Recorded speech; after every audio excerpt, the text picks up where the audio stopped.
It's the Full Court Press with Eric Frandsen and Jason Walker. Welcome back to the to the show that we're doing right now. Following the local teams, breaking down the biggest games with in-depth analysis and team interview. Join the show by calling into 435-752-1069 or text 435-339-0321. It's the Full Court Press. Throws, ends up, yes! Caught! Touchdown! They did it!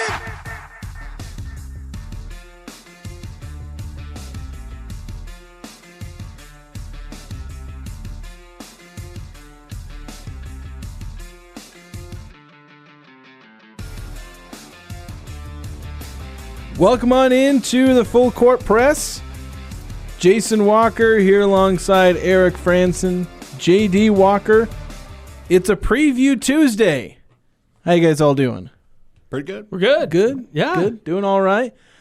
You guys want to join the show via the Full Court Press text line, 435-339-0321. We've already got a couple of texts in the banks. We'll get to those as soon as we can.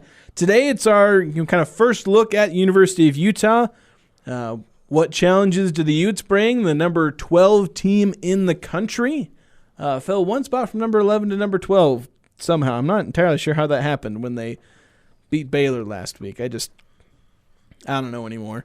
But we'll also, Humans. yeah, basically, AP voters be AP voters. Yes. We've also got our Cache Valley Media Group Prep Players of the Week to present today, and those are brought to you by Center Street Grill and Blue Sky Restoration. And in our kind of first look at Utah, I also want to just kind of go over what is the biggest improvement you want to see from Utah State? That'll be a question we'll kind of answer a bit later. Feel free to send that in on the Full Court Press text line. We'll get to it in about a segment or two, so we won't have to sit on those questions long if you send them in. Because, you get blanked 48-0. You got a lot of things to improve.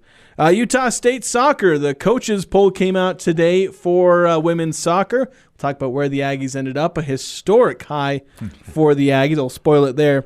We've also got Keith Schertz coming on, a regular guest, the host of, I suddenly can't remember, Hive State Hockey. Hive State Hockey. He's our resident hockey expert. We bring on, of course, JD, another one of our hockey experts. I'm just a hockey nerd, man. I just like being around in the penalty box around all the action. That's it. There we go. We've also got the stat that blow our minds, our Full Court Press Players of the Week, and some NFL and NBA talk to wrap up the show. So, a lot to go over here, guys. But let's go ahead and get to a couple of our texts here on the Full Court Press text line, 4475. Texting this in late last night, one of our podcast listeners. Says, just listen to the podcast of today's show. I felt like you guys are a little hard on the Aggies. What do you expect when a number 93 team plays a number 10 team? I went to the game, and I was not as disappointed as you guys were.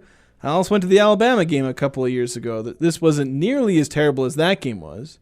In the Alabama game, it was clear the goal was to get the game over as quickly as possible. Run up the middle every play, at least against USC. I felt the team was doing their best and played the entire game. Given the dumpster fire the team has been burning around them given the dumpster fire that has been burning around them the past few months, I was okay with the outcome of the game. And I feel like there are some good points here in that I agree that I don't think this was as bad as the Alabama game, even though technically there's only about a 7-point difference there. I feel like there was at least some resistance put up by this team. But I do need to disagree that, I get this is, as he says, number 93 team. I don't know exactly what metric he's using, but a lot of rankings, SP Plus, have the Aggies around that spot in number 10. It depends on who you look at. Yeah, 93 to 111. But that's basically where they're at. Not going to nitpick the rankings there. But 93 to number 10, you expect to lose. To me, it was the Nate Dreiling saying they have one of the best offenses in the country. One of the best offenses in the country don't get shut out. That's kind of a sticking point there. With the defense, we did talk about how I felt like there were positives on the defense, even though they technically didn't really do their job except for 2 occasions. They had 1 forced fumble and they forced 1 punt the entire game. So those are facts that you have to reckon with and realize that those are bad. 93 ranked team versus number 10 team or not. And is the team satisfied with being a number 93 team? Like, because if that's what the Aggies are, then I guess that's what the Aggies are. The point of being frustrated is that we were hoping the Aggies were better than this. Yeah. I was frustrated leaving here Sunday morning at 1:30 in the morning, and I tried to logically look at it over the last couple of days, and even looking at the point spread, the people that make money on this down in Vegas and the sports bettors around the world expected the Aggies offense to score at least 18, 19 points. And once I looked at that fact, then my frustration was definitely validated because, look, you're supposed to put up something. People thought you were going to put something up, but you just throw a big goose egg. And then the post-game remarks after about morale and stuff kind of stung a little bit as I was up at 1:30. Yeah, I mean, This is the end of a long day for us. Yeah, I mean, my prediction for this game was 56-13. So I clearly did not have super high expectations for this team, and they still managed to not meet those for the most part. Yeah. And, And I agree with Jason in that we felt like this is a team that has offensive weapons, that has an experienced offensive line that should have been able to do a little bit more. Now, maybe we're just not giving USC enough credit, and this is a team that's going to go deep into not just December, but maybe even into January. It could be one of those years for the Trojans, and it really wouldn't have mattered what Utah State did. yeah, I'm not. It's not that Utah State lost. That's not the thing that's eating up Aggie fans. Everyone expected the Aggies to lose. Yeah, and I don't think it's that we don't feel like they didn't try, because the players were giving effort. It just there seemed to be an attitude of, morale's high, we feel good. It's like, you just got your butt kicked up and down the field, and you're like, we feel good. I think I wanted the Al Pacino speech from Any Given Sunday about the inches. You fight for your inches a little bit at halftime and maybe get a little bit more of that, but I don't think we got one of those type of speeches. Well, that's the thing is, even in the last few series, they were fighting, but they even against the backups they couldn't get points. And again, that's the frustrating thing is it's not the Aggies lost, and to some degree it's maybe even not that they lost 48-0, but it's more of what does that represent? You lose 48-0, even to one of the best teams. It means you're not good. Unless things change, it means the Aggies just aren't good. And that's the implications there is what's troubling. Yeah, it illustrates a couple of things. One, there is a talent discrepancy. Full display. Right? And if anybody was going to say different, then they're drinking something, right? So clearly there was a talent discrepancy on the field. That was evident. The other thing that's evident in these types of games is, well, what about coaching? Is there a coaching discrepancy? Is there a gap between the coaching staffs? What can Utah State do to make adjustments as the game goes on to at least try to give themselves a chance to be competitive in some aspects of the game? And while the defense did technically get better as the game went on and limited some things to some degree in the second half, by and large, every time USC touched the ball, they got points. So, yeah, they didn't throw the ball as much or gain as many yards on the ground, but they didn't really keep them off the scoreboard either. And conversely, offensively, they didn't get points themselves. So there was a coaching discrepancy as well, besides just what the players were doing. And so we saw adjustments happen against Robert Morris, first half versus second half, night and day.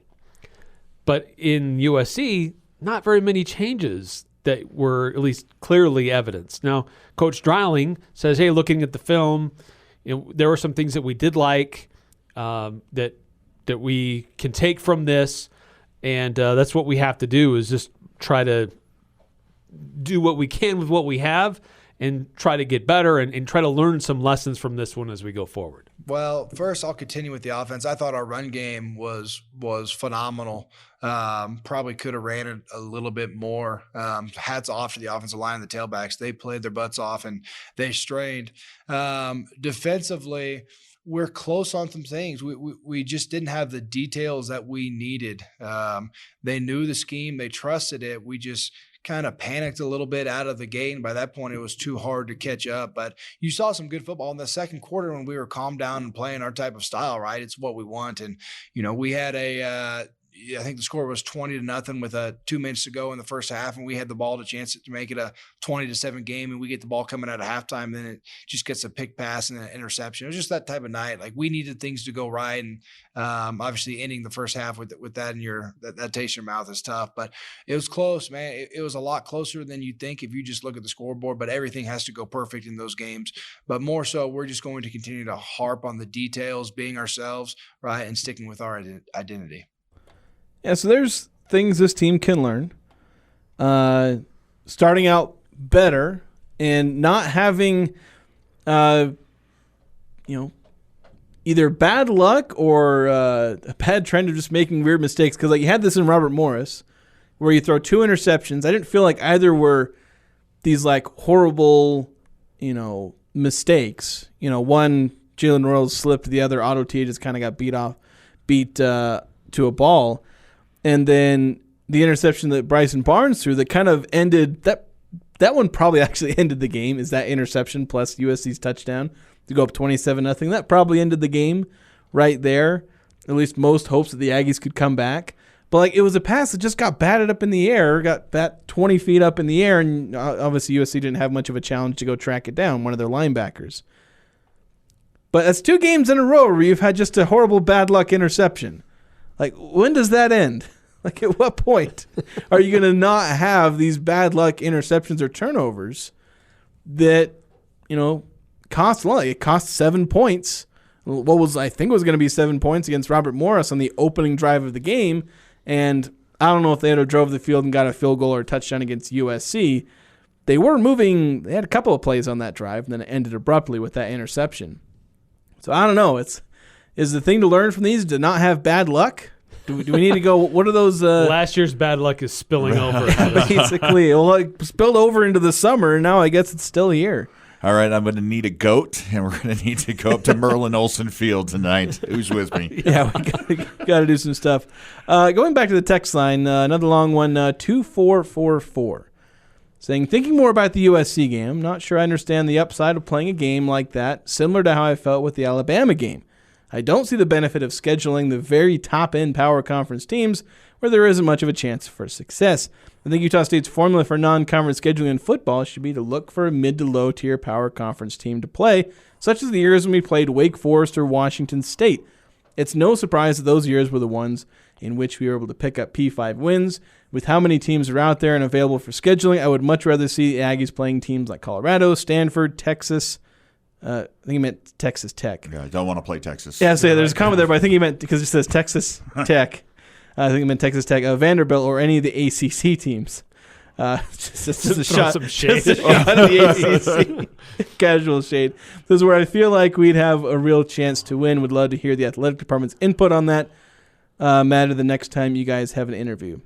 Well, the thing is, Washington State, Vanderbilt, Wake Forest, they're not going to have payouts like USC and Alabama and Tennessee and schools like that Utah State has played in the not that distant past.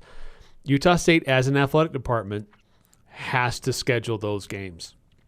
Now, is there a balance of, can you schedule maybe a lower tier P4 team, get some success, and sell more tickets in your home venue with some excitement and stuff like that? That helps, yes.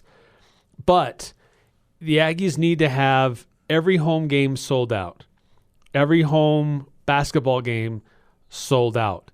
The other non-revenue sports, try to produce some revenue. Try and break even. At least break even. But Utah State is not in a position where it does that.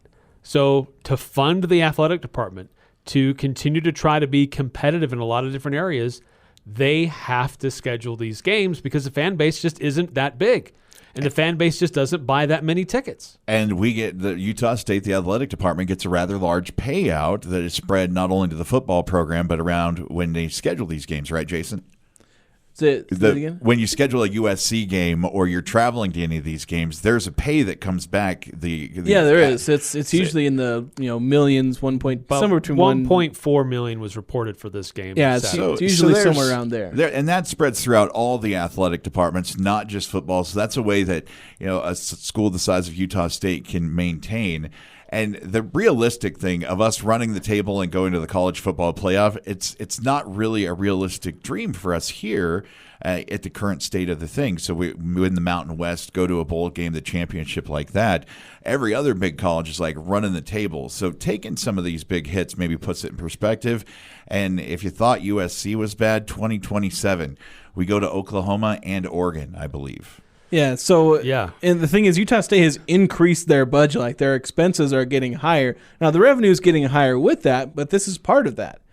There are different ways they're having to increase revenue along with the increase of expenses because it's an arms race. Yeah, that's just what it is right now. It really is, and it's hard to know when you're putting these schedules together. They're 4, 5, 6 years in advance. Yeah, I don't think USC was nearly as good. Really hard to know, like just how good they will or will not be when that date finally arrives on the schedule. Yeah, but hey, if you can get Texas Tech to go play Texas Tech and get like $1 million, maybe minus, I don't know what the going rate for all these games is if there's a difference, but I would think that would be a lot better because 2-4-4-4 has a point here, and that you look at Wake Forest, Washington State. I'd even throw 2018. They played Michigan State. They lost. But they were competitive. They were competitive in that game, and it was a little bit better there. And they had Auburn on the schedule the year after Auburn won the national championship and had them on the ropes. Yeah, so should have won that game. So you can still schedule these games and be competitive with them, but it takes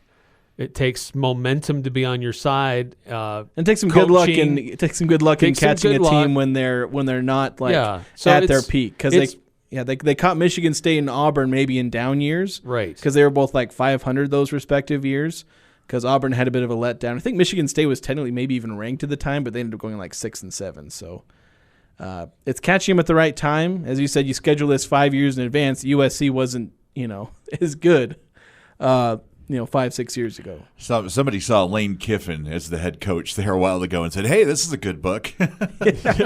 Basically. We've got a lot more texts. Let's keep getting into those. 5338 saying it's rivalry week. Go Aggies.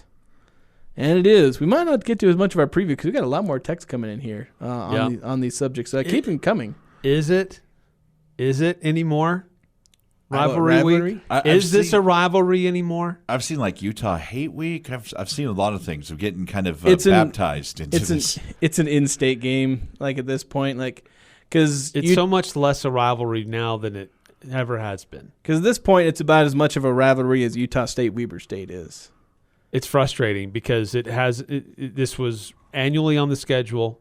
It's gone away. It was annually on the schedule for like 100 years. It's been lopsided for the last 15 years, 20 years. More like 40 years. Yeah. So is it a rivalry anymore? I heard 12 years ago that something pretty special happened. That's they got Utah State does have a win in the last 3 matchups or so with the Utes. Granted, there's only been about 3 matchups in the last 12 years, but it's there. But yes, it's Battle of the Brothers. It's very historic. There's been a lot of meetings over the years. It's just there's been a break, and there'll be a few more coming up here soon. So that'll be good. Yeah. 9-5 asking how many number of guys do you realistically think on this year's Utah State football team will make the NFL? I just want the number, not the names. Do you need a certain amount of players that will make the NFL to make your team good, compete, not get a goose egg? Yeah, I don't know if it really matters as far as NFL players because it's kind of like men's basketball to some degree where you can have these NCAA basketball teams that they don't have a single NBA player on them, and they're still fantastic. Mm-hmm. College football, you might need a little bit more of the NFL guys. Might trend a little more towards needing pro-level prospects, but you can still have a bunch of guys who may not be NFL prospects, but are still good football players. But to answer that first question, I'd just say 2. Yeah, and I'll tell you who. It's probably Ike Larson, Jalen Royals. I'd say maybe 3. But yeah, it's a small number. Yeah, I'm gonna say 2. if it's not Ike or Jalen, like Jalen I think has a very, very good chance. Yeah. He's showing that. Ike, maybe, and if not Ike, there's maybe somebody else who could. You might see one of the linebackers. You might see Avonte Dickerson. Maybe he's an NFL prospect. I don't know. You'd have to see a lot out of these guys. Some of these guys got talent and just need time to show it. We just haven't had time to see it, if that's the case. Let's go ahead and actually let's take a break. We're going to put a pin in this. We're going to get back to some of these texts. We got a few more still in the docket. But we're going to have our Cache Valley Media Group Prep Player of the Week. We'll reveal that coming up next, and then we'll kind of resume our discussion of the Aggies here on the Full Court Press. The patio is open. The chips are endless. Drinks on tap. You know it's got to be Cafe Sabor, Cache Valley's best Mexican restaurant, gold winner in the Best of Northern Utah contest. Experience Locals Day every Thursday with a huge burrito, endless chips and soda, only $7.95. That's a complete lunch for just $7.95. Finding any lunch under $10 is nearly impossible. Every Thursday, drinks, chips, and massive burrito, just $7.95. The patio, the sun, the fun at Cafe Sabor in the historic train station on 6th Weston Center in Logan. No matter what the conditions, DD Auto and Salvage can get your vehicle up and off your property. Now is the time to plan to make extra cash by calling DD Auto and Salvage and moving that old vehicle. Let them pay you for that junk vehicle. DD Auto and Salvage makes it so easy to get rid of your junker vehicles, paying you the most money possible. If you have metal, DD Auto and Salvage in Logan wants to pay you today. Call 787-1204. That's 787-1204 today. See store for details. S.E. Needham Jewelers is where Utah gets engaged. Couples throughout the state buy their rings from S.E. Needham Jewelers because of our low prices, extensive ring selection, and extraordinary benefits and services with financing available. Go to seneedham.com to learn more. We have many unique and beautiful engagement rings starting at $500. You'll find affordable engagement rings with our integrity price guarantee. This is why we are where Utah gets engaged. Open Monday through Saturday, 10 to 7. S.E. Needham Jewelers, middle of the block, at the sign of the clock. This is Jordan with Primrose Home Care and Hospice, and I'm here with Barbara. Barbara, how did you become acquainted with Primrose? I had been trying to get another company to come and help me, and I had waited about 2 weeks, and I needed a bath. My neighbor suggested that she would make a few phone calls, and that very afternoon, Mark Stokes was sitting in my front room, and he said, "What do you need?" Primrose Home Care and Hospice. We're your home team. Now here's a concept. You earmark 1/3 of your profits to go back into the community, to local charities. Dex Imaging does that. My name is Anthony Wagoner, and I'd like to share with you what I know about Dex, the company that acquired Valley Office Systems. Dex Imaging is committed to continuing quality customer service while raising the bar to become a strong community partner. Join us in creating the brightest image for tomorrow. Contact us at deximaging.com. Northern Utah and Southern Idaho's home for sports. It's the Full Court Press on Sports Talk Radio, 106.9 FM, 1390 AM. The Fan.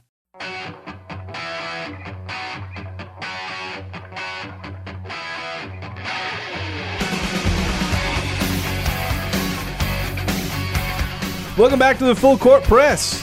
If you guys want to join the conversation, 435-339-0321. That's the number you can text to join the Full Court Press text line. And we've got a few texts that we need to get to, but first, an item of business. Eric, JD, yes, sir. It's time for Let's do the it. Cache Valley Media Group Boys and Girls Prep Players of the Week, presented by Blue Sky Restoration and Center Street Grill.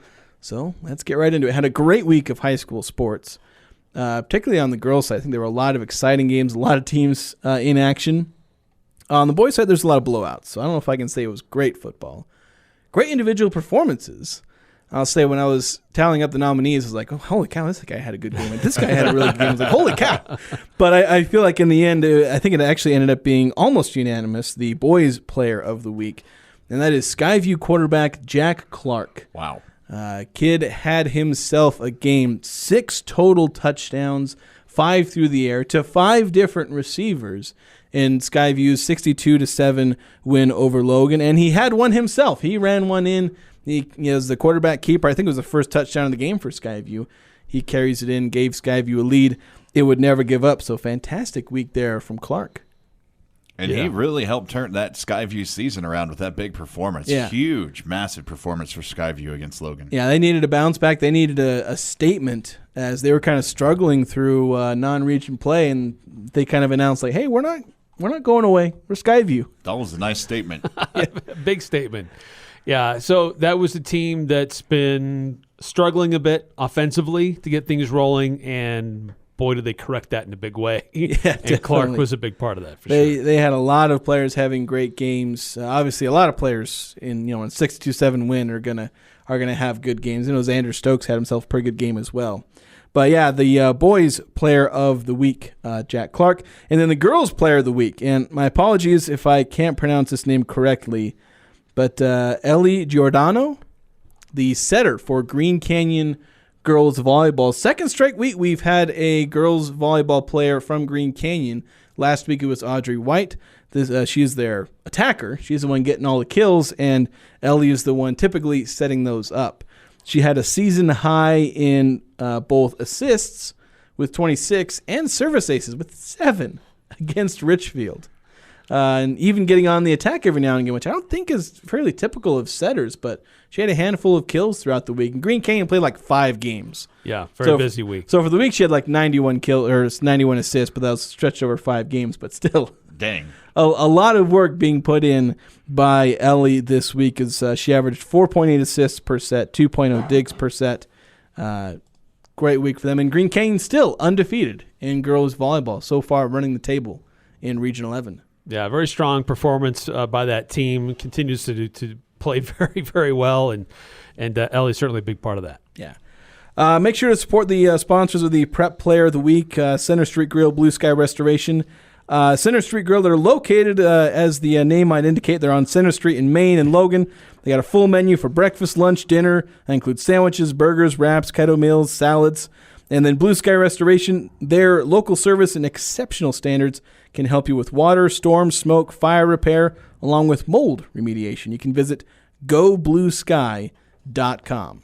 Yeah, congrats to the students. And we're getting to the point of the season that the girls' soccer, they're having their senior nights. Yeah, Skyview having senior nights. The schedule. We're in senior nights already. Yeah, that threw me off because, one of the nominees for Girls Player of the Week was one of the Skyview players who had like a hat trick on senior night.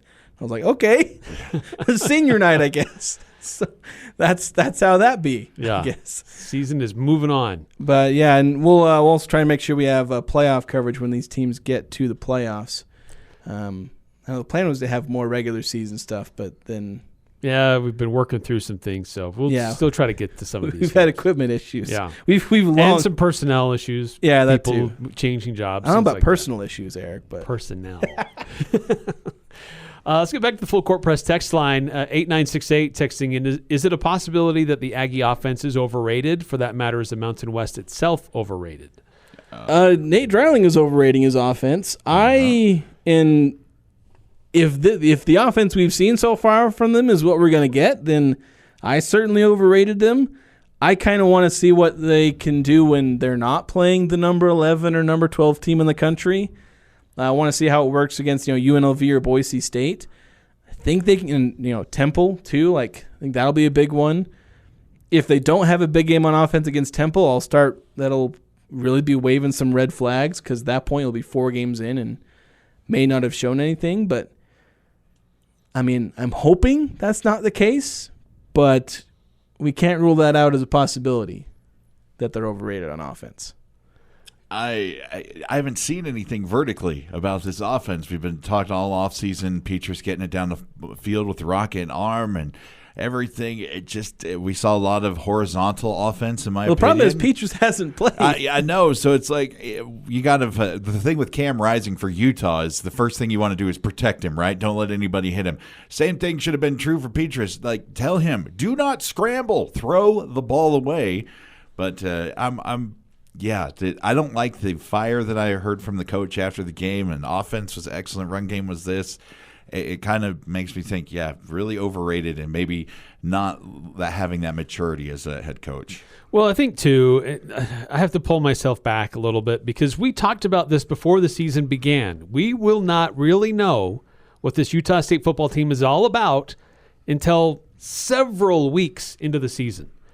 And I'm not heeding my own advice. I'm overreacting already. Yeah, this is talk radio, Eric. We cannot resist. It's what we do.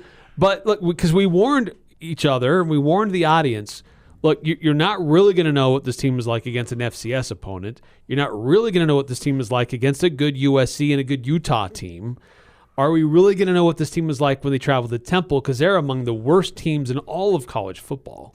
So it might be 5-6 weeks into the season before we really know what the Aggies are. And so we're only 2 weeks in.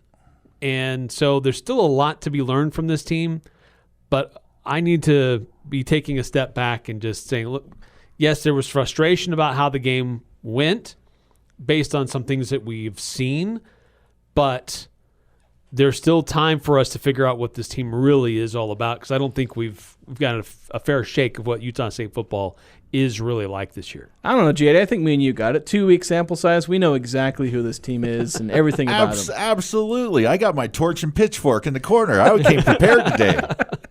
There we go. 1678 kind of filling you. He says, was Coach watching the same game? Oh. If he thinks 87 yards rushing is good, he needs to go somewhere else. I think the point there, and it's something that I kind of noticed in the box score, is that you look at Rasul Faison. There's your starting running back. He averages 6 yards per carry.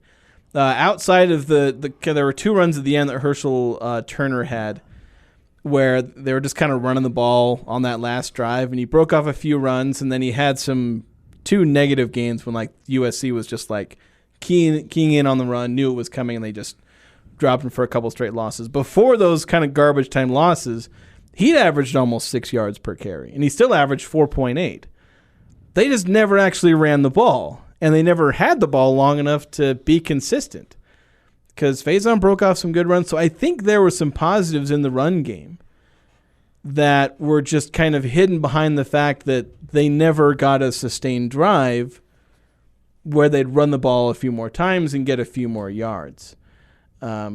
But you shouldn't also overlook the fact that several of the drives were killed because they'd run for 2 yards on first down and throw an incompletion on second down and then get sacked on third. So there is some of that, and that the run game wasn't superb. But that was kind of one of the hidden positives, that, hey, there's something maybe in the run game. But that's something we got to look for in the coming weeks, is Rasul Faison running for 6 yards per carry, because he averaged that last year. And they were inconsistent in the run game. But maybe that's a hidden positive in this one, is the run game. And is the tempo back? Because it didn't really surprise USC to slow down and play football. It didn't catch them off guard at all. So, I mean, we just saw long, drawn out, waiting for the call. And then, of course, my beef with the running game is every run, it seems, takes so long to develop in the backfield. Yeah, Faison has a hesitancy to hesitate. And sometimes it works really well, and other times it doesn't. Kind of way I like Robert Briggs. He just go. Yep. Just go. Yeah. Calvin Tyler, I think, used to be the same where he'd hesitate a lot of times. And sometimes it paid off, sometimes it didn't. Yeah, sometimes there's value in waiting and being patient with the blockers ahead of you. But you're also giving the defense more time to clog things up. Yeah, so. It only works for the defense. If the defense makes a mistake, then you want to wait, because then they just get out of your way and you just go. But if they're on point, then hesitating means a 1 yard loss.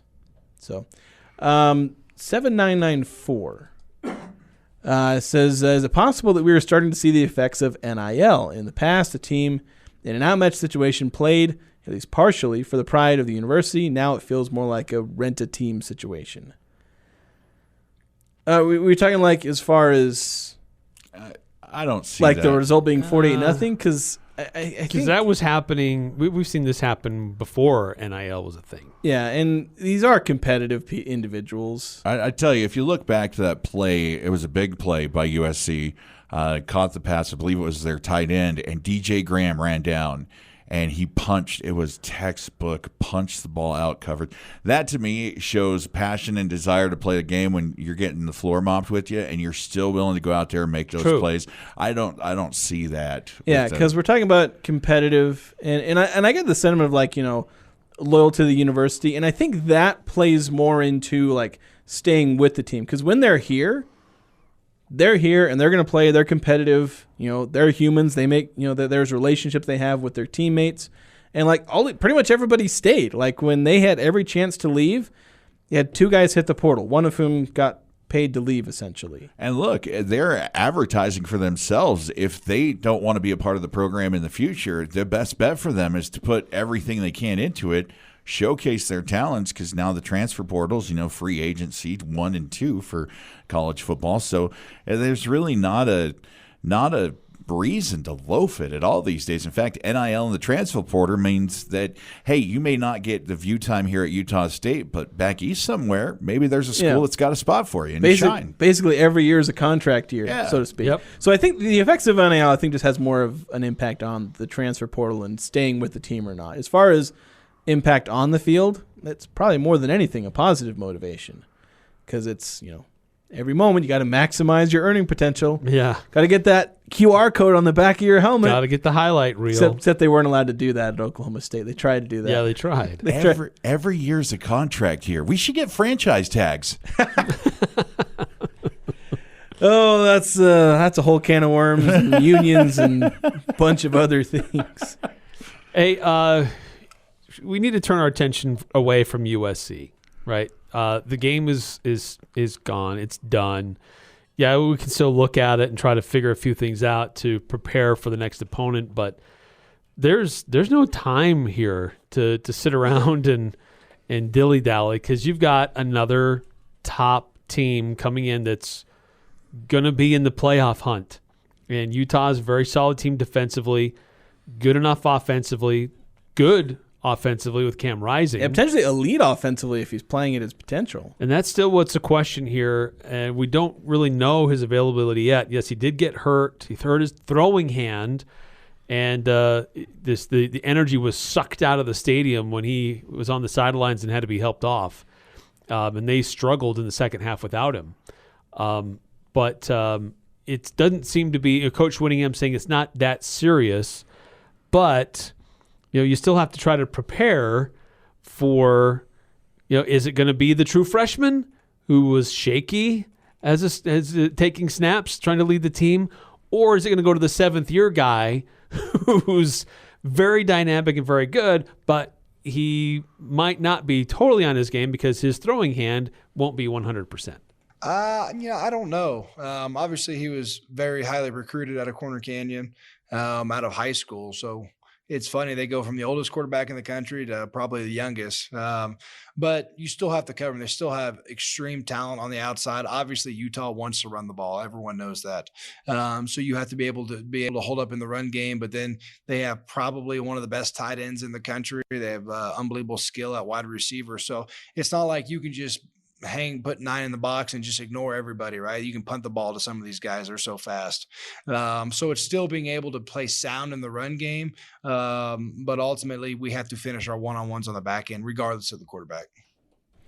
Yeah, I think it's Nate Dillon kind of spot on. They got to do, no matter who the quarterback is, there's bigger concerns. Utah State didn't lose to USC because of Miller Moss.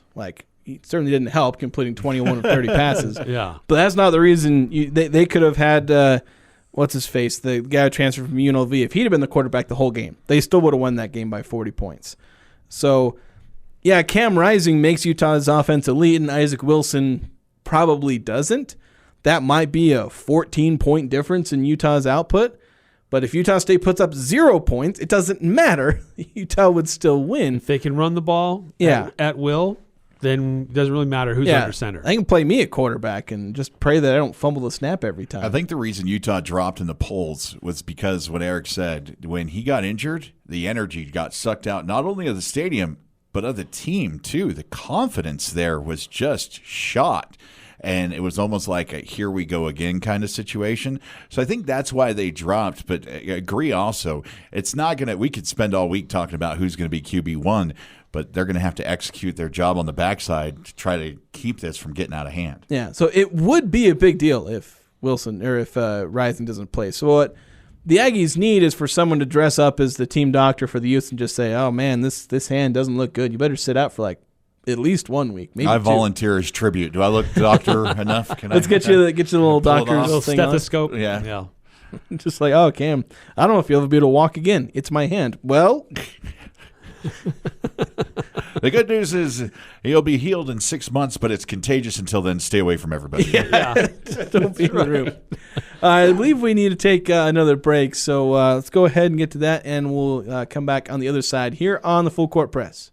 Cold weather is here, which means you'll be using your gas fireplace again. Let Advanced Fireplace and Stove, the 4-time Best of Northern Utah Gold Medal winner, help you get it ready for those cold Cache Valley winters. Schedule a service call with one of their service pros today and receive 20% off when you mention this ad. If you're building a new home, Advanced Fireplace and Stove can design and install a Napoleon fireplace. From traditional to modern, Napoleon has something for every design and every budget. Find out more at advancedfireplaceandstove.com. Hi, I'm Jay Broadbent with Alpine Home Medical. I'd like to invite you to learn more about us. Since 1997, we've been Utah's premier one-stop shop for home medical equipment. What sets us apart at Alpine Home Medical is the superior level of customer service. We provide home oxygen, CPAPs, wheelchairs, scooters, breast pumps, and so much more. Come on down and get to know us. Alpine Home Medical, we bring wellness home. Visit alpinehomemedical.com. Hi, this is Ashley with LSS Insurance. Medicare can seem complicated, but it doesn't have to be. Let us help. We'll answer all your questions and get you specific information that fits your needs. Medicare is not one size fits all. We'll help you find the right coverage for you. Call 752-9493. You can ignore the TV and the junk mail. We'll get you the exact information you need. We will help you access the benefits that are important to you. Call LSS Insurance at 752-9493.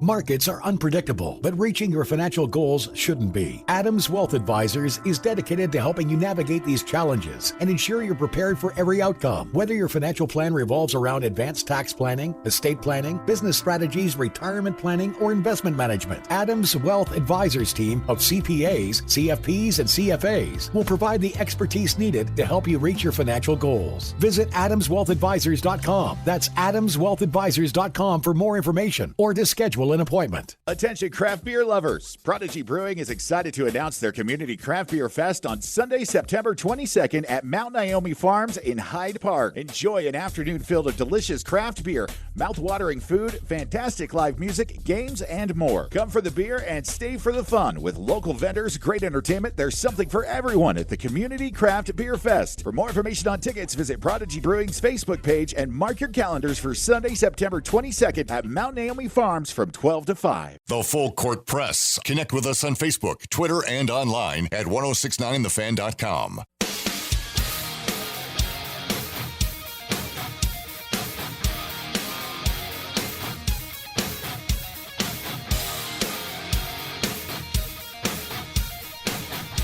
It's the Full Court Press. Jason Walker, Eric Frandsen, J.D. Walker. The question, I kind of asked this a little earlier. If anyone on the Full Court Press text line wants to jump in on this, 435-339-0321. Biggest improvements we need to see out of Utah State against Utah. Even if there's not a win, because it seems unlikely there will be, but who knows? Miracles can happen. And, if Cam Rising doesn't play and if things break Utah State's way and they make big improvements, they can probably get a win. I don't want to count that out. But even if they don't, there are still big improvements that this team can make. So what would you say is the biggest improvement that you want to see from this team, Eric?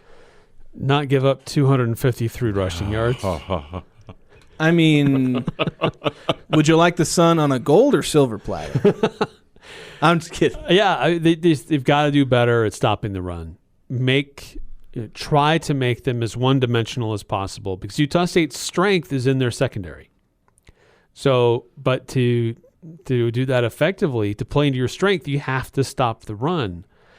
And so that's a tall order on that defensive line and those linebackers is to shore that up and not let Utah run roughshod over the Aggies on Merlin Olsen Field.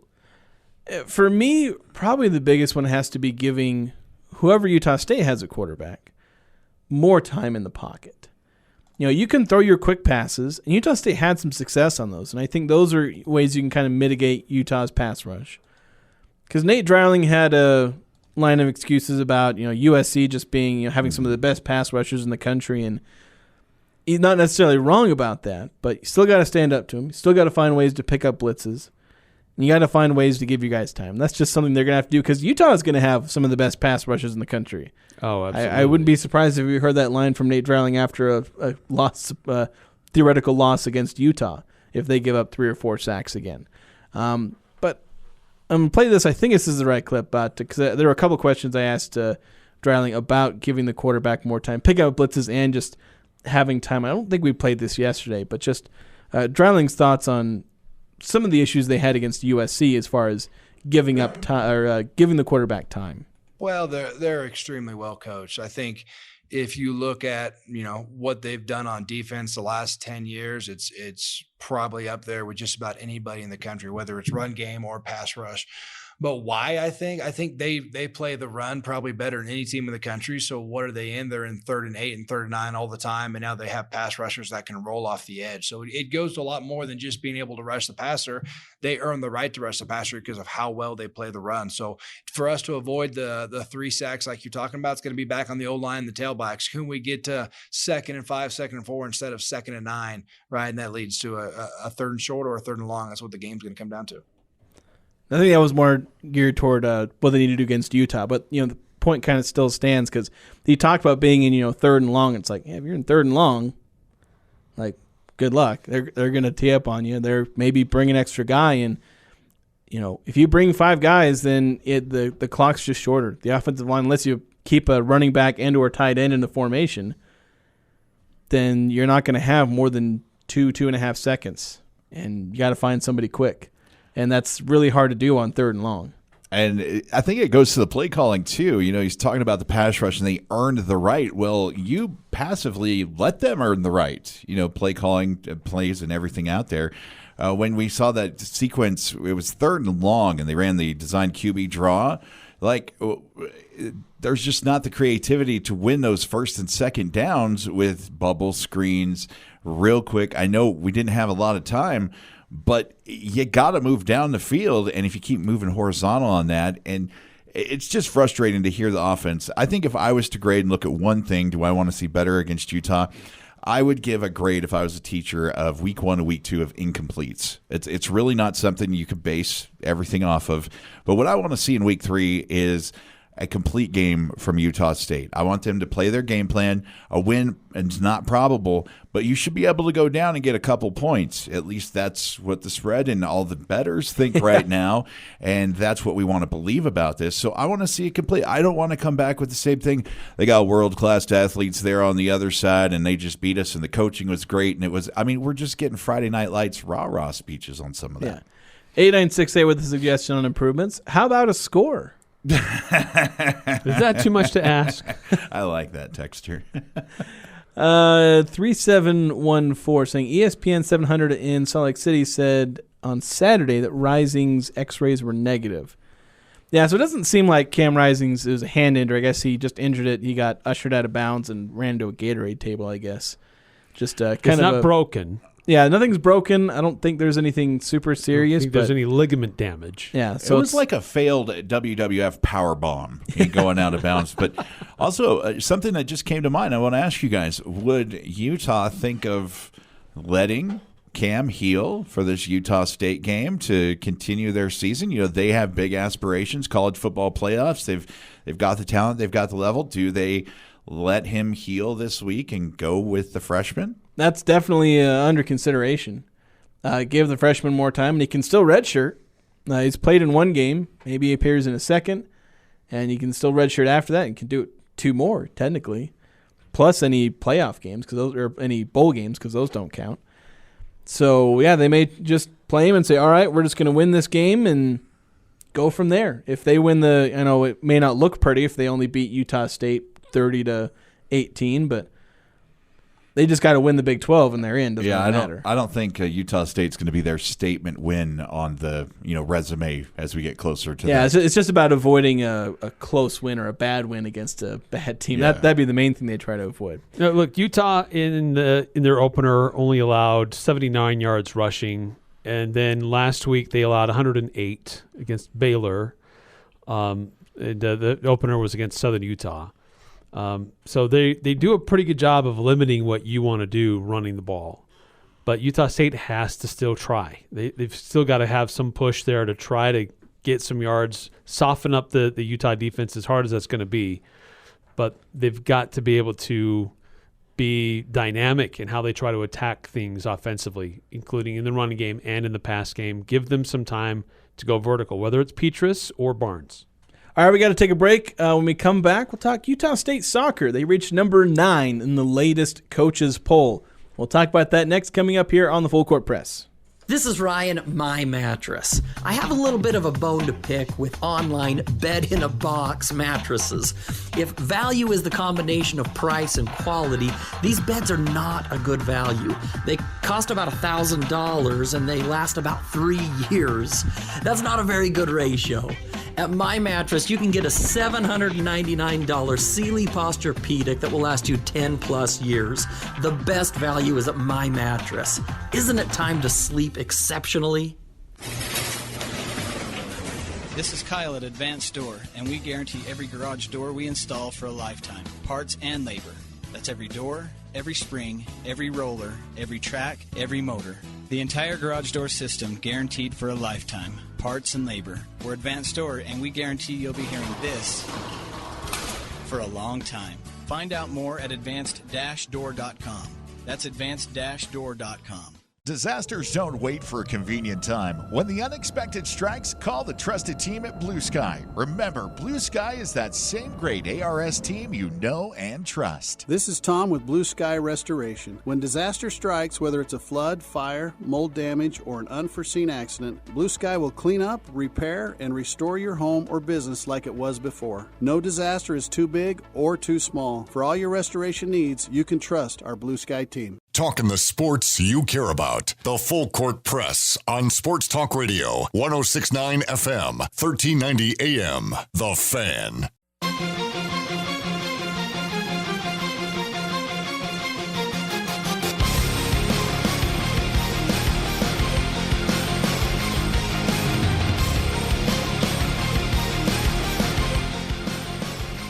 Not since 1971 has any Utah State athletics program found themselves ranked as high as Utah State soccer is right now.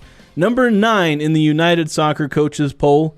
They had never been ranked in any poll in women's soccer before this year, but they've been progressively rising. They received votes after, I think, the first weekend or two, jumped to number 19, then to 11, now all the way to number 9 following wins over UVU. They won that game 3-0, and then defeating Pacific by a whopping score of 9-3. Oh. The second most goals in a single game by the Aggies all time. So I was putting down a list of who the Aggies outscored on Sunday, and it just got too long to go through the weekend. Like the New York Giants didn't score as much as the Aggies ladies soccer team did. So one thing I texted my brothers, I didn't feel like saying this online because I'd already taken enough shots at the Aggie football team, but I just texted them saying the soccer team scored more touchdowns than the Aggies did. Because at that point it was 7-3. And then they made it 2 more, so I guess the touchdown plus a safety or whatnot. But yeah, it's just crazy. Are we getting to the point where the number of goals scored matches their national ranking, so they got to dial it back a little? Basically. Well, I don't know, maybe I should save this. Well, I think we mentioned it yesterday, but just I don't know. I tweeted this out, like all the different like rankings in terms of offense and defense that the Aggies are. Like you look at last year compared to this year, and the thing I had to point out because I tweeted this out is, like I said, here's last year's Utah State team compared to this year's team. And I felt compelled to say, like, remember last year's team went to the NCAA tournament and was a Mountain West tournament champion? Because, like, these numbers almost make last year's team look bad in comparison because, like, last year, goals per game, they were 197th. The Aggies are 7th this year. Shot accuracy, 262nd last year to 13th this year. Goals allowed per game, this is the smallest difference, but 42nd last year. They were good on defense last year. They're 37th this year. But goal differential, 96th last year to 5th this year. And then the really mind-blowing one, total goals on the season. Last year, in 23 games, they had 28 goals. This year, 7 games, 25. Wow. So I know we're having a political debate a couple hours now. That's a big talk outside of the sports world, but I think I'm going to ride in Coach Manny here. I kind of like the way he's handling things and getting business done. If he can get this out of Utah State, maybe he can. Absolutely. You know what? I'm going for it. He's got great defense, great offense, knows how to manage everybody, rotates everybody in. It sounds like just what we need in 2024. Basically, a good recruiter, too. So. Yes, that's true. And setting this team up well for the future. They're going to lose a lot of really good players from this year's team, but there's a lot of young players who are contributing, like Austin Miller, Tess Wirtz. Like Tess Wirtz, their leading goal scorer, didn't even play in the game where they scored 9 goals. So that tells you how crazy that game was. Keeper is a sophomore? Yeah, sophomore. So there's a lot of experience that's powering this team, but there's a lot of really good youth on this team as well that are contributing. And it'll probably bring in a lot of new youth, a lot of new recruits coming into the program, showing off Utah State as a soccer school. Yeah, it's a self-perpetuating thing there where, you build a program, you build it, they will come. We were just honoring James Earl Jones. Might as well drop that in there. There you go. Yeah, great recognition for Utah State and great season so far. And with another in-state team on the schedule coming up. And definitely they'll be playing Weber State. But that's going to do it for us here in this first hour. We got Keith Schertz coming up next. Going to talk Utah Hockey Club.